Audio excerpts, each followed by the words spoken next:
তো আমরা আজকে যে বিষয়টা দেখবো যে 63 নম্বর লেসনে, সেটা হচ্ছে লিঙ্কিং ওয়ার্ড। লিঙ্কিং ওয়ার্ড হচ্ছে যে একটা মানে যে সেন্টেন্স, মানে যে একটা ওয়ার্ডকে একটা সেন্টেন্সের সাথে আরেকটা সেন্টেন্স আমরা সংযুক্ত করি লিঙ্কিং ওয়ার্ডের মাধ্যমে। অতিরিক্ত তথ্য প্রকাশ করার জন্য লিঙ্কিং ওয়ার্ডটা সাধারণত ব্যবহার করা হয়। ফর এক্সাম্পল ধরেন আমরা এডিশনালি ব্যবহার করি, ফার্দারমোর ব্যবহার করি, তারপরে হচ্ছে অলসো ব্যবহার করি, হ্যাঁ, ইন এডিশন ব্যবহার করি, মোর এভার ব্যবহার করি, ফার্দারমোর ব্যবহার করি।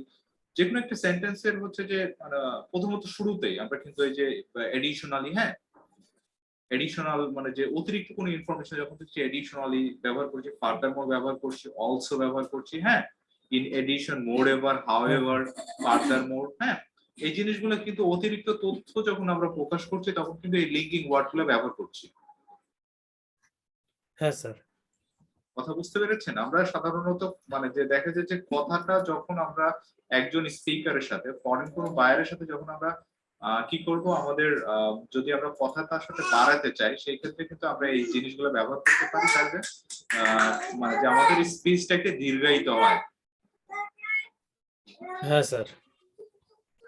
তো আমাদের কাজ হচ্ছে যে ফরেন যে বায়ার গুলো আছে, তো এই বায়ার গুলোর সাথে হচ্ছে আমাদের যত বেশি পারি আমরা কথা বলবো। বাট একটা জিনিস সবসময় মনে রাখবেন যে প্রজেক্ট রিলেটেড কথাবার্তা, আমরা যতটুকু প্রজেক্ট বা কনক্রিট কথাবার্তা বলবো মানে বোঝার ক্ষেত্রে, যাতে করে প্রজেক্টটা পেতে আমাদের সুবিধা হয় এবং তাকে বোঝাতে সুবিধা হয়। হ্যাঁ, হ্যাঁ স্যার। তো এর কারণেই আমরা লিঙ্কিং ওয়ার্ড গুলা বেশি বেশি মানে লিঙ্কিং ওয়ার্ড গুলা ব্যবহার করে তাদের সাথে কথা বলবো। তাতে এর ফলে কি হবে যে ওরও একটা আর কি ধারণা আসবে যে না আসলে মানে ইংলিশে ফ্লুয়েন্সি অনেক ভালো, সেই সাথে হচ্ছে ভোকাবুলারি মানে অনেক রিচ। ঠিক আছে? হ্যাঁ স্যার। হ্যাঁ স্যার। তো এর কারণে আমরা লিঙ্কিং ওয়ার্ডটা ব্যবহার করবো। আমরা শীটটা দেখতে পারবে, মানে শীটে অনেক লিঙ্কিং ওয়ার্ড গুলা দেওয়া আছে অবশ্য। কোন ক্ষেত্রে কোন লিঙ্কিং ওয়ার্ডটা ব্যবহার করা যায় এবং মতভেদ। একটা জিনিস কি মানুষ আমরা দেখলাম হচ্ছে যে অতিরিক্ত তথ্য যখন দিতে যাব তখন কিন্তু ইন এডিশন, ফার্দারমোর আছে, তারপরে অলসো আছে, বাট আছে, হাউএভার আছে, হ্যাঁ, এই জিনিসগুলো সাধারণত একটা জিনিস সেন্টেন্সটাকে বড় বানানো। আমাদের কাজ কি সেন্টেন্স একটা মানে যে সেন্টেন্সটাকে বড় বানানো, সাথে মানে যাতে করে আমরা মানে আমাদের স্পিচটাকে দীর্ঘায়িত করতে পারি।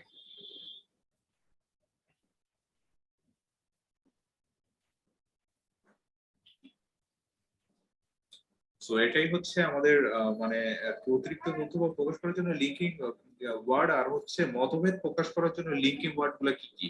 আচ্ছা, অলদো আছে, হ্যাঁ, মতভেদ। মনে করেন যে আমি একটা স্পিচের সাথে আরেকটা স্পিচের মধ্যে ডিফারেন্সিয়েট করবো, হ্যাঁ, এর জন্য হতে পারে আমরা কম্পারিজনের ক্ষেত্রে এর জন্য কি করতে পারি, অলদো দিতে পারি, আছে ইন কন্ট্রাস্ট আছে, তারপর হচ্ছে বাট আছে, হাউএভার আছে, কনভার্সলি আছে, অন দা আদার হ্যান্ড অপরপক্ষে, অন দা কন্ট্রারি। আরেকটা বিষয় হচ্ছে অন দা কন্ট্রারি বা অন দা আদার হ্যান্ড কিন্তু একই, সিমিলার, বুঝতে পেরেছেন? আচ্ছা আচ্ছা। কারণ অপর পক্ষে আমরা আদার হ্যান্ড, অপর পক্ষে যেটা আমরা সাধারণত বলে থাকি দ্বিতীয়ত বা তৃতীয়ত, বুঝতে পেরেছেন? হ্যাঁ স্যার। তো এই লিঙ্কিং ওয়ার্ড গুলো সাধারণত আমরা ব্যবহার করে থাকি। সো এখানে দেখেন ওই যে ইয়া আর কি, মানে লাইক মানে যে ইয়া আছে আপনার, likewise of course, in like manner, similarly, হ্যাঁ, ফর মোর ইনফরমেশন। আচ্ছা। প্রথম দিকে দেখেন আপনার হচ্ছে যে লাইকওয়াইজ আছে। প্রথমে আমরা প্রথম দিকে কি আছে আমরা একটু দেখে নিচ্ছি। লাইকওয়াইজ অফ কোর্স, সম্মতি বা মতের মানে সম্মতি। আমরা যদি কোনো বিষয় যদি সম্মতি জ্ঞাপন করি সেটা হচ্ছে লাইকওয়াইজ, লাইকওয়াইজ অফ কোর্স, হ্যাঁ, of course you are right, মানে তুমি যেটা বলছো অবশ্যই তুমি সঠিক। ইন লাইক ম্যানার আছে সিমিলারলি, সিমিলারলি মানে একই রকম, মানে তুমি যেটা ভাবতেছো আমি একই রকম জিনিস ভাবতেছি। ইন দ্য সেম ওয়ে, হ্যাঁ, ইন দ্য সেম ওয়ে, একই ভাবে। Your practice of work is like I am doing on the same way, মানে তুমি যেভাবে করছো আমি ওইভাবেই করছি। তো তুমি যেভাবে চিন্তা করছো আমি ওইভাবেই চিন্তা করছি, ঠিক আছে? হ্যাঁ স্যার। এই জিনিসগুলো হচ্ছে যে মতের মিল যদি হয় সেই ক্ষেত্রে আমরা এই জিনিসগুলা লিঙ্কিং ওয়ার্ড গুলা ব্যবহার করতে পারি। আর আইডেন্টিক্যালি একই জিনিস, মতের মিলের ক্ষেত্রে আইডেন্টিক্যালি আমরা যখন অতিরিক্ত কোনো তথ্য দিতে যাব সেই ক্ষেত্রে আমরা কি করতে পারি, এডিশনালি হচ্ছে কি আরো তথ্য নির্ভর মানে আরো কিছু যোগ করতে চাই, ফার্দার মোর। হ্যাঁ, আরো কিছু। তো অলসো ইন এডিশন আছে। হ্যাঁ, ইন এডিশন, তারপর হচ্ছে মোর এভার, ফার্দার মোর হচ্ছে হাউ এভার আছে, একই জিনিস। তবে একটা জিনিস কি, আপনি একই লিঙ্কিং ওয়ার্ড বিভিন্ন জায়গায় ব্যবহার করতে পারবেন, বুঝতে পেরেছেন? আচ্ছা, হ্যাঁ স্যার। একই লিঙ্কিং ওয়ার্ড আপনি বিভিন্ন জায়গায় মানে ব্যবহার করতে পারেন। ইটস মানে যে আপনি যখন এটা বুঝে যাবেন যে আসলে কোন জায়গায় কোনটা ব্যবহার করলে সবচেয়ে মানে বেস্ট পারফেক্ট হবে। হ্যাঁ, আচ্ছা, সো ডিফারেন্ট অপিনিয়ন মানে মানে ডিফারেন্ট অপিনিয়ন যদি দেওয়ার ক্ষেত্রে আমরা সেক্ষেত্রে অলদো ব্যবহার করতে পারি, ইন কন্ট্রাস্ট ব্যবহার করতে পারি, আর ব্যবহার করতে পারে, হাউএভার ব্যবহার করতে, কনভার্সলি ব্যবহার করতে পারে, অন দা আদার হ্যান্ড হচ্ছে অন দা কন্ট্রারি। সো আমরা যখনই কোনো বিষয়ের এক্সাম্পল যদি আমরা দিতে চাই সেই ক্ষেত্রে আমরা বলতে পারি notably, namely, chiefly, specially, for example, specifically, হ্যাঁ, ফর ইনস্ট্যান্স, টু ডেমনস্ট্রেট। আমরা কোনো এক্সাম্পল যদি আমরা মানে ইয়ে করতে চাই, থ্রো করতে চাই, বুঝতে পেরেছেন? হ্যাঁ স্যার, বুঝতে পেরেছি। উদাহরণস্বরূপ উদাহরণস্বরূপ, হ্যাঁ হ্যাঁ। হ্যাঁ, উদাহরণস্বরূপ তো আমরা ফর যখন এক্সাম্পল ব্যবহারটা করি আমরা সাধারণত। ফর এক্সাম্পলটা সবচেয়ে বেশি ব্যবহার করি, বাট এখানে কি যে দেখেন যে ফর ইনস্ট্যান্স আছে, টু ডেমনস্ট্রেট আছে, স্পেশালি আছে, স্পেসিফিক্যালি আছে, চিফলি আছে, নেমলি আছে, নটেবলি আছে। তার মানে একটাই কিন্তু যে সবসময় ব্যবহার করতে হবে, ইটস নট লাইক দ্যাট। আমরা যখন ডিফারেন্ট কাইন্ড অফ ভোকাবুলারি ব্যবহার করবো তখন মানে আমাদের বায়ার বা আমরা যাদের সাথে ব্যবহার করবো তারা কিন্তু চিন্তা করবে যে না মানে অনেক ভালো ইংলিশ জানে বা তার ইংলিশের ভোকাবুলারি অনেক বেশি রিচ।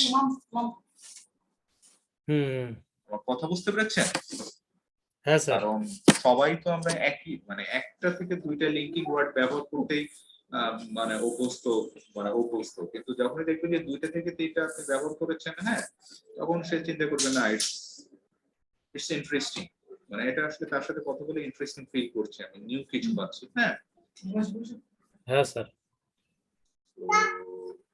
আর আরেকটা হচ্ছে যে মানে ফলাফল প্রকাশ করার জন্য হচ্ছে আপনি লিঙ্কিং ওয়ার্ড গুলো আছে, যেমন ধরেন অ্যাজ এ রেজাল্ট আছে, অ্যাজ এ রেজাল্ট, তারপর হচ্ছে কনসিকুয়েন্টলি আছে, কনসিকুয়েন্টলি, হ্যাঁ, ফর দিস রিজন আছে, for this in reason, effect, হ্যাঁ, দাস আছে, হেন্স আছে, হ্যাঁ, হেন্স ফোর্থ আছে, দেয়ারফোর আছে।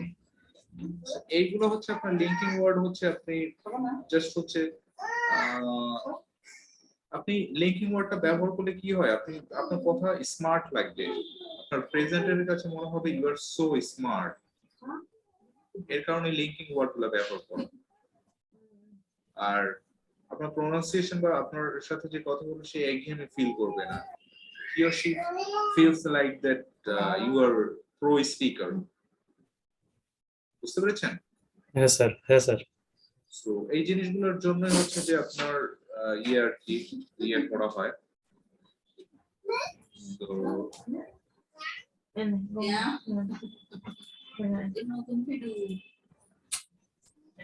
এখন আমরা একটা জিনিস দেখবো, সেটা হচ্ছে যে আমাদের তাহলে মানে এই লেসনে কোনো প্রবলেম আছে যে 63 নম্বর লেসনে? না স্যার, না, সমস্যা নেই। 63 নম্বর লেসনটা একটু ভালো করে দেখবেন, ঠিক আছে? 63, হ্যাঁ স্যার, ঠিক আছে। 63 নম্বর একটু লেসনটা ভালো করে দেখবেন, সেই সাথে হচ্ছে যে সিম্পল সেন্টেন্সটা কিভাবে স্ট্রাকচার করতে হয়। ধরেন মানে সিম্পল সেন্টেন্সের ক্ষেত্রে সবচেয়ে বেস্ট হচ্ছে যে আপনার প্রেজেন্ট ইনডিফিনিট টেন্স, তারপর পাস্ট সিম্পল এবং ফিউচার যে ইনডিফিনিট টেন্স যেটা, হ্যাঁ, এই তিনটা টেন্স এটা একটু ভালো করে দেখলে আপনার হয়ে যাবে, সেন্টেন্স স্ট্রাকচারে কোনো প্রবলেম থাকবে না। মোস্ট অফ দ্য টাইম আমরা সাধারণত হয় কথা বলি প্রেজেন্ট সিম্পলে কথা বলি 60 থেকে 65 কিংবা 70%, 25 থেকে 30% কথা বলি হচ্ছে পাস্ট সিম্পলে, বুঝতে পেরেছেন? হ্যাঁ স্যার। আর 4 or 5% কথা বলি হচ্ছে যে ফিউচার টেন্সে। তার মানে ফিউচার টেন্সকে আমাদের খুব বেশি কাজে লাগে না, বাট সবচেয়ে বেশি কাজে লাগে হচ্ছে প্রেজেন্ট সিম্পল, বুঝতে পেরেছেন? হ্যাঁ স্যার, প্রেজেন্ট সিম্পলটা বেশি লাগে। তো আমাদের 63 নম্বর লেসন